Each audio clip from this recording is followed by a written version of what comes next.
지금 후보자께서는 국가적 혼란식 이렇게 추상적으로 얘기했는데 아주 구체적으로 보게 되면은 뭐 여러 가지 혼란적인 상황이 있어요. 특히 외국인들이 우리 그 대한민국의 이 정치적 상황에 대한 좀 불신이 생기다 보니까 특히 자본이 외부로 많이 빠져나가면서 환율이 지금 1,450원대에 있는데 1,450원이면은 IMF 때하고 2008년 금융위기 때하고 레고랜드 사태라고 그래서 굉장히 경제 위기 상황 때만 있었던 현상이에요. 근데 이게 지금 굉장히 장기화되고 있어요.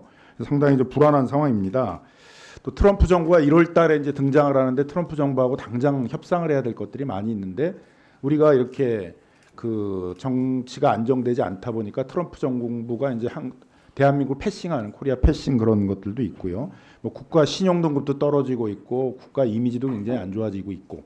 그래서 이제 국민들이 빨리 이 탄핵 국면이 좀 정리가 되고 그래서 탄핵 재판이 조기 종결되고 다시 이제 선거를 통해서 민주적 정부가 빨리 들어서길 바란다. 뭐 이런 것들이 일반적인 여론인 것 같습니다. 어떻게 생각하세요? 제가 언론 보도라든지 주변 분들하고 걱정하면서 나눈 말씀, 뭐 기본적으로 위원님 말씀하신 거하고 같은 인식을 하고 있습니다. 예, 그 다음 장으로 이제 넘어가 보겠습니다. 그래서 이제 이 탄핵 절차를 갖다가 빠르게 진행하는 것들이 그 사법부의 중요한 이제 사명이라고 저는 생각을 합니다. 박근혜 대통령 탄핵 절차할 때 90일이 소요됐는데 그때는 이제 뭐 미르재단, 뭐 최순실, 뭐 뇌물 그래서 뇌물죄에 있어서도 여러 사건들이 있었고 직권남용죄 관련해서도 여러 가지 사건들이 있었고 뭐 외환 뭐 부분도 있었고 아주 여러 가지 사건들이 많았기 때문에 이제 시간이 많이 소요될 거로 예상을 했는데 그때도 90일 이내에는 끝났습니다. 3개월 내에는. 이번 사건의 경우에는 딱 두 개예요. 탄핵 내용이. 그 12.3 개헌과 이제 내란죄 두 가지만 이제 다루게 되어 있는데 뭐 이런 걸 본다면은 보통 그 재판을 진행하신 경험상 보게 되게 되면 이 두 가지 쟁점에 대해서만 한다고 그러게 되면 집중 심리를 하면은 90일보다 훨씬 좀 적은 기간 내에 종료할 수 있다 이렇게 예상할 수 있는 것이죠. 제가 일반적으로 예상하기는 좀 어렵습니다. 그 점은 좀 특히 다른 국가 헌법기관이고 그다음에 피탄핵 소추인 측의 어떠한 보통 이렇게 국민적인 관심이 있고 네네. 빨리 종교를 해야 되는 사건이다라고 있으면 네. 재판의 진행상 충분히 집중 심리를 통해 가지고 재판을 빨리 진행할 수는 있는 것이잖아요. 네, 전적으로 공감하는 말씀입니다.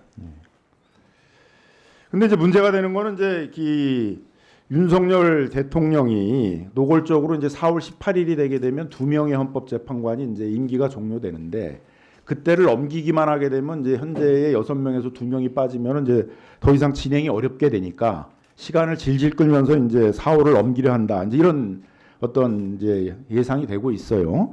거기다 또 한독수 직무대행도 또 약간은 동조를 해가지고 헌법재판관 3명을 빨리 지명해야 되는데 시간 끌기를 좀 하고 있습니다.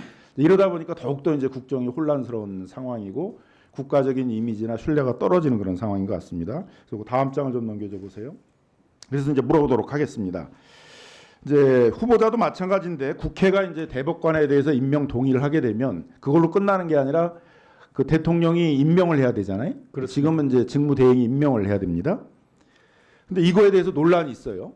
후보자께서는 어떻게 생각하시나요? 지금 우리 국회에서 후보자에 대해서 임명 동의를 하게 되면 직무대행자가 임명할 수 있다라고 생각하십니까? 제가 서면 답변에서도 상세히 말씀드린 바와 같이 결론적으로 저는 임명할 수 있다. 네, 이렇게 근거는 생각하고 뭡니까? 있습니다. 논거는?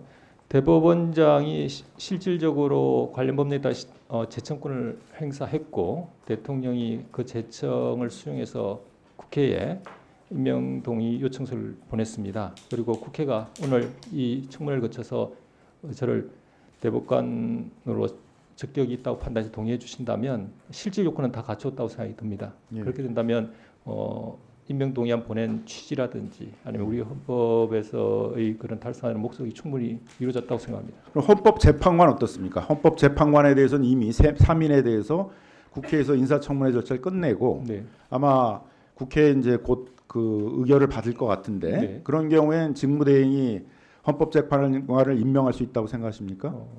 제가 이해하는 헌법 규정과 헌법 내용에 비춰보면 국회 선출 몫인 헌법재판관 3인에 대해서는 국회에서 적법 절차에 따라서 선출 결의를 한다면 역시 뭐 임명권자가 임명을 해야 되는 것으로 생각합니다. 예. 그러니까 후보자도 얘기했듯이 대법관도 그렇고 헌법재판관도 그렇고 국회에서 뭐 추천 의결이든 임명 동의 의결이든 하면 네. 직무대행자는 선임해야 된다 그런 생각이신 거죠. 그리고 그건 할 수 있다 정도의 문제가 아니라 우리 헌법 66조 2항에 되게 되면 헌법 수호 의무의 내용 중에 이 헌법기관을 구성해야 되는 의무도 있으니까 그것도 책임이라고 생각을 하시는 거죠.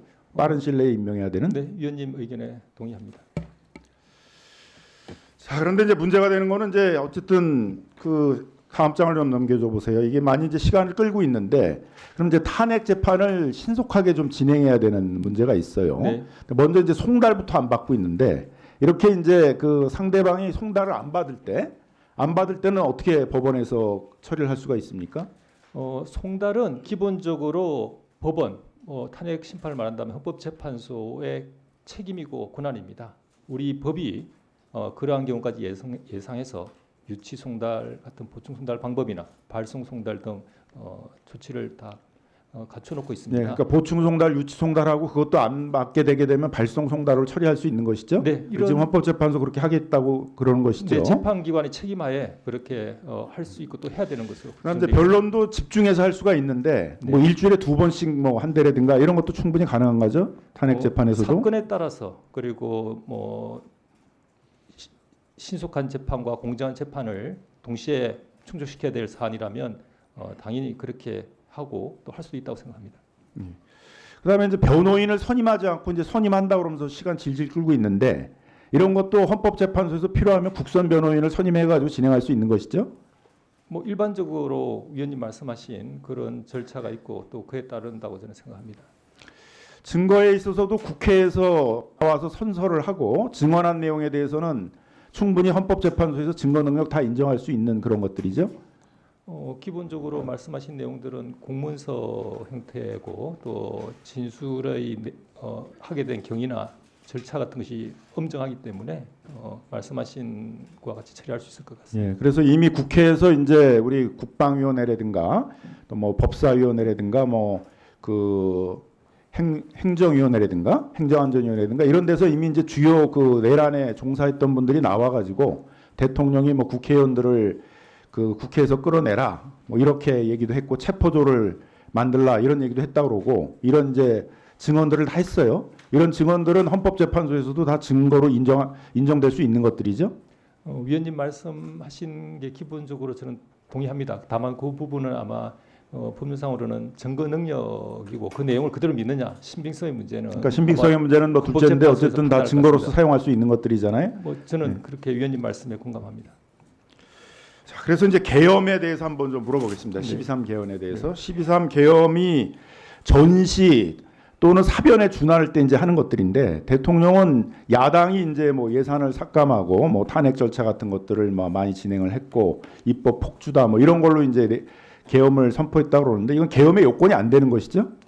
어떻게 생각하십니까? 지금 구체적 사안이고 현안이기 때문에 그 재판을 담당할 후보자 입장에서는 명확한 답변을 드리기 어려운 점은 양해해 주시라 믿습니다. 다만 그 요건이 소위 말하는 포섭이 쉽게 되는 명확한 그 요건에 맞는지 그렇게 쉽게 판단할 수 없는 아니 그 대통령이 일단 같습니다. 주장하는 걸 갖고 판단해 보세요. 그러니까 야당이 폭주를 했기 때문에 그게 계엄을 할 수 있는 요건이라가 되는지. 단순히 그 부분 가지고는 뭐 쉽게 그렇게 생각하기는 어려울 것 같습니다.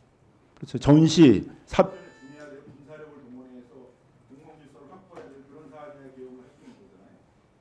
제가 답변 드려도 되겠습니까? 네.